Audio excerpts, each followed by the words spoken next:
Hello everyone, welcome to intellectual युवा।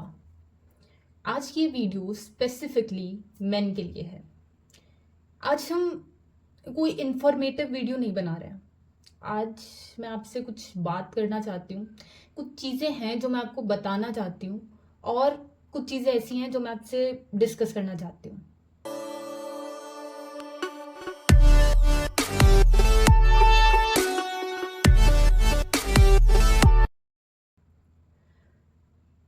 हम अक्सर ही बात करते हैं औरतों के बारे में, वुमेन इश्यूज़ के बारे में, फेमिनिज्म के बारे में, इनइक्वालिटी के बारे में, डोमेस्टिक वायलेंस के बारे में, रेप्स के बारे में, सड़क पर होने वाली छेड़छाड़ के बारे में, एजुकेशन के बारे में, हर चीज़ के बारे में।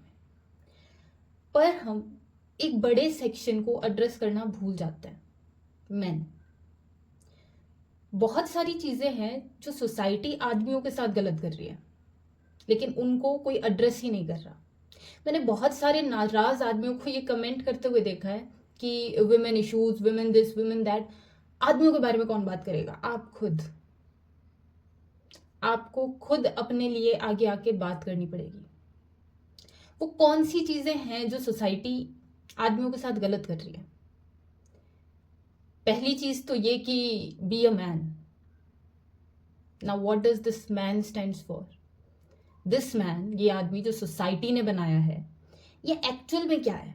ये आदमी है इमोशनलेस, ये आदमी है स्ट्रॉन्ग, ये आदमी है रिस्पॉन्सिबल, ये आदमी है घर का इकलौता ब्रेड विनर, ये आदमी सारे काम करेगा, ये आदमी सब संभालेगा, ये आदमी सारे डिसीजंस लेगा। पर उस आदमी का क्या? क्योंकि आदमी रो नहीं सकता, ये आदमी अपने आप को एक्सप्रेस नहीं कर सकता। एक आदमी की लाइफ में क्या क्या चैलेंजेस होते हैं, मैं उन पर आज बात करना चाहती हूँ। सबसे पहला चैलेंज होता है इमोशंस। मैंने अपनी लाइफ में बहुत सारे लड़के ऐसे देखे हैं जिनको एक्चुअल में अपने इमोशंस हैंडल करने नहीं आते। इमोशंस आते हैं, अलग अलग हॉर्मोन्स होते हैं हमारी बॉडी में, ठीक है। अलग अलग सिचुएशन में वो हॉर्मोन्स अलग अलग तरीके से रिएक्ट करते हैं, लेकिन हमें नहीं पता कि उन इमोशंस को हम बाहर कैसे निकालें। तो हम क्या करते हैं, मैंने कुछ आदमी देखे जो खुश होते हैं तो हंसते हैं, ठीक है। उदास होते हैं तो गुस्सा करते हैं, नाराज होते हैं तो गुस्सा करते हैं, चिड़चिड़े होते हैं तो गुस्सा करते हैं, इरिटेटेड होते हैं तो गुस्सा करते हैं, परेशान होते हैं तो गुस्सा करते हैं, और गुस्से में ज्यादा गुस्सा करते हैं। तो हमने कभी एज अ सोसाइटी लड़कों को बताया ही नहीं कि बेटा तुम रो सकते हो। और ऐसा नहीं है कि लड़के रोते नहीं है या लड़के एक्सप्रेस नहीं करते, करते हैं। पर कहाँ करते हैं? लड़कों के बीच में नहीं करेंगे, वो आपस में कभी शेयर नहीं करेंगे इमोशनल चीजें। वो किसी दूसरे इमोशनल बीइंग के पास जाके शेयर करेंगे, जहां उनको पता है ना कि ये भी इमोशनल है, तो वहां वो जाके उस बात को शेयर कर देंगे। लेकिन वहां चार लोग जो अपने आप को बाहर बाहर सब स्ट्रांग दिखा रहे हैं, वहां पे नहीं करेंगे। आप इमोशनल हो सकते हो, आप रो सकते हो, और आपको रोना चाहिए। क्योंकि एक्चुअल में क्या होता है, जब आप बहुत ज्यादा स्ट्रेस में हो, जब आप बहुत ज्यादा प्रेशर ले रहे हो, तो वो, और आप उन इमोशंस को बाहर नहीं आने दे रहे, तो आप अंदर से भरते जाओगे, भरते जाओगे, भरते जाओगे, डिप्रेस हो जाओगे, एंशियस होगे, एंजाइटी होगी आपको। लड़कों के सुसाइड रेट्स बढ़ क्यों रहे हैं? क्योंकि वो एक्सप्रेस नहीं कर पा रहे, क्योंकि वो बता नहीं पा रहे। उसका कुछ दूसरा आदमी कैसे मजाक उड़ा देते हैं, कुछ मीम्स बना देंगे जहां पे कोई आदमी कोई रिस्की सा काम कर रहा है, reason why men live less. नहीं, we need to address this, ठीक है। दूसरी चीज, आपको अकेले सारा भार खुद पर उठाने की जरूरत नहीं है। कोई जरूरत नहीं है कि घर की जिम्मेदारी आप ही उठाओगे, पैसा आपको ही कमाना है, बिल्कुल कोई जरूरत नहीं है। दूसरी बात, आपको दुनिया के हिसाब से चलने की कोई जरूरत नहीं है। आप डिसाइड करोगे आप क्या हो, कैसे हो। बहुत ये भी इश्यूज होते हैं कि हम कैसे दिख रहे हैं, उस चीज को लेके, मतलब बॉडी इमेज इश्यूज भी लड़कों को काफी होता है, जो कि एक अनपॉपुलर टॉपिक है।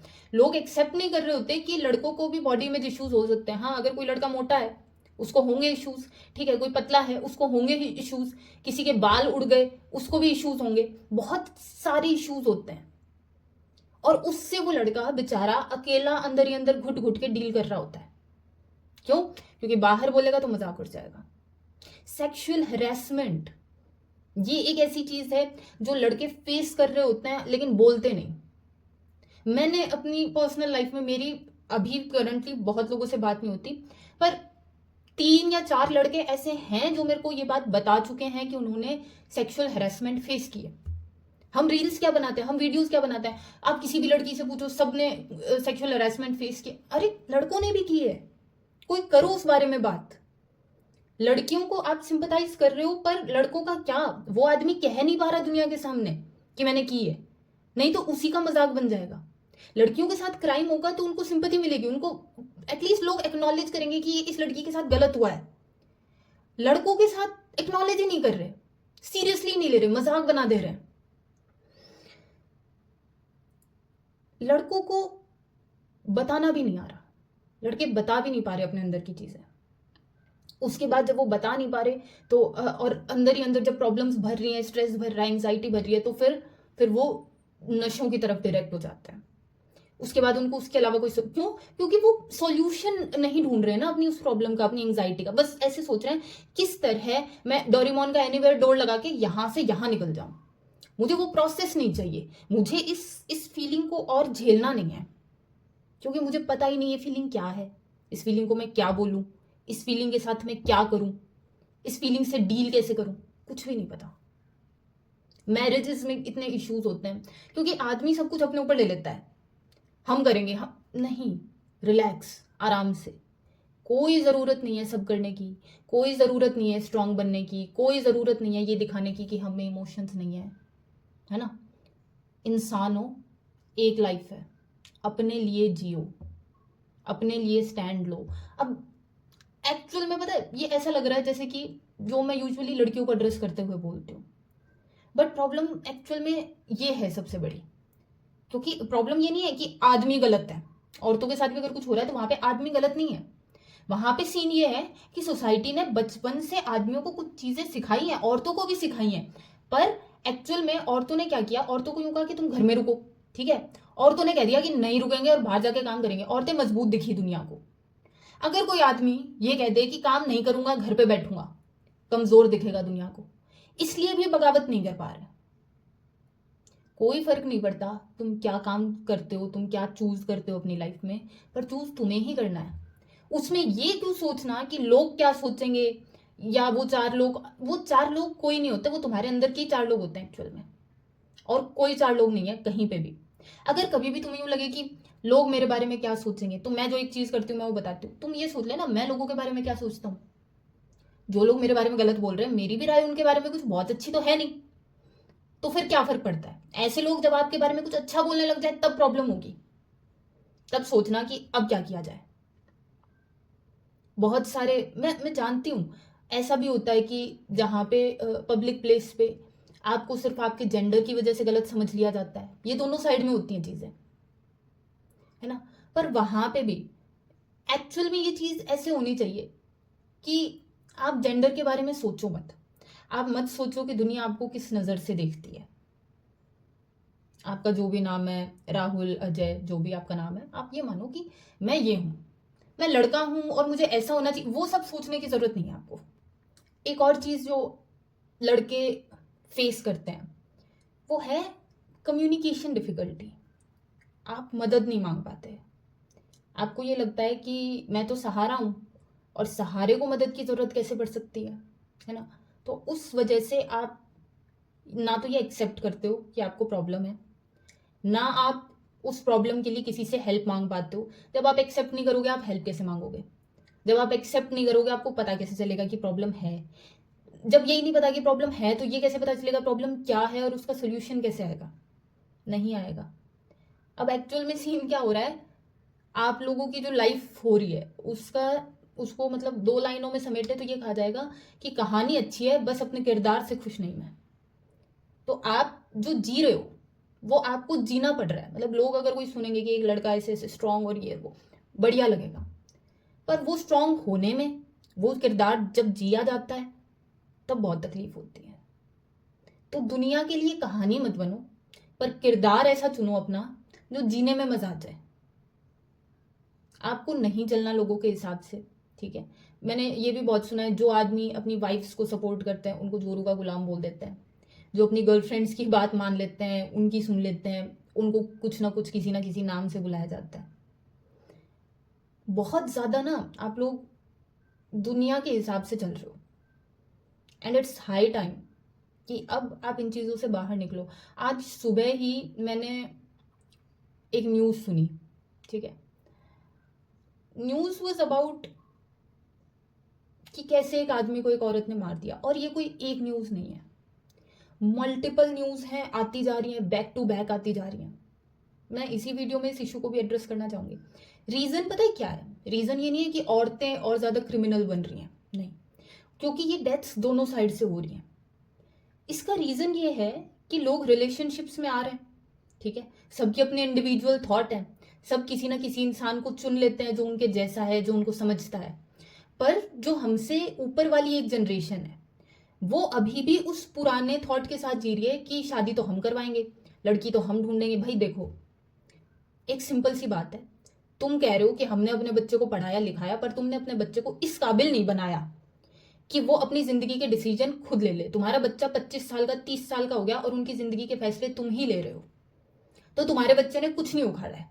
और अगर वो चुन पा रहा है और तुम नहीं चुनने दे रहे, तो इसका मतलब ये है कि हमने उड़ना तो सिखा दिया, पर उसके बाद रखेंगे हम उसको पिंजरे में। ये बहुत गलत थॉट है। अब जब आप किसी ऐसे इंसान से किसी की शादी करवा दोगे जो उसके लिए कंपैटिबल ही नहीं है, क्योंकि ऐसा नहीं है आज के टाइम में। आज के टाइम में सबके अपने थॉट्स हैं, सबकी इंडिविजुअलिटी है ना। तो आप दो ऐसे लोगों को रख दोगे जो साथ में रह ही नहीं सकते, जिनकी आइडियोलॉजी ही नहीं मिलती, वो कैसे रहेंगे? ठीक है। फिर मतलब बाहर न्यूज क्या आती है वो एक अलग चीज होती है, और पर्दे के पीछे क्या क्या चीजें हो रही हैं वो अलग चीज होती है। फैमिली प्रेशराइज करने लगती है कि डाइवोर्स तो नहीं होने देंगे, हमारे घर में तो तलाक नहीं होता, हमारा तो ये नहीं होता। मतलब अपने मन से शादी करवा दी और फिर कहते निभाना तो तुम दोनों को ही पड़ेगा। जब निभाना उन दोनों को है तो उन दोनों को डिसाइड करने दो ना कि उनको निभाना है या नहीं निभाना है। पर उसमें आप इंटरफेयर कर रहे हो, बाद में जब इश्यूज हो रहे हैं तब उसमें आप कुछ कर नहीं पा रहे हो, अलग आप होने नहीं दे रहे। अलग हो जाएंगे तो फिर आप ये सोचते हो कि अब दोबारा शादी कौन करेगा। क्यों क्यों पढ़ना है आपको इतनी चीजों में? फिर मर्डर्स हो जाते हैं, फिर आप सोचते हो कि काश हमने अपने बच्चे की बात मान ली होती। ये उन लोगों को भी एक मैसेज है जिनके दिमाग में अगर कहीं पे ये बात जा रही है ना कि हम मार देंगे और पीछा छुड़ा लेंगे। लाइफ को हल्के में मत लो, जिंदगियां बहुत कीमती होती हैं। आपको नहीं समझ आएगा तब तक जब तक आपका अपना कोई नहीं जाएगा। तो वो आप, अगर आप लड़का हो आप लड़की हो, आपके दिमाग में अगर ये कचरा कैसे भी आ रहा है, प्लीज उसको वहीं की वहीं निकालना। आप अलग हो जाओ यार, लड़ लो, कुछ भी कर लो, या तो सॉल्व कर लो, अलग हो जाओ, मतलब कुछ कर लो, भाग ही जाओ, चलो भाग जाओ, कोई दिक्कत नहीं है, भाग जाओ, किसी को मारो तो मत।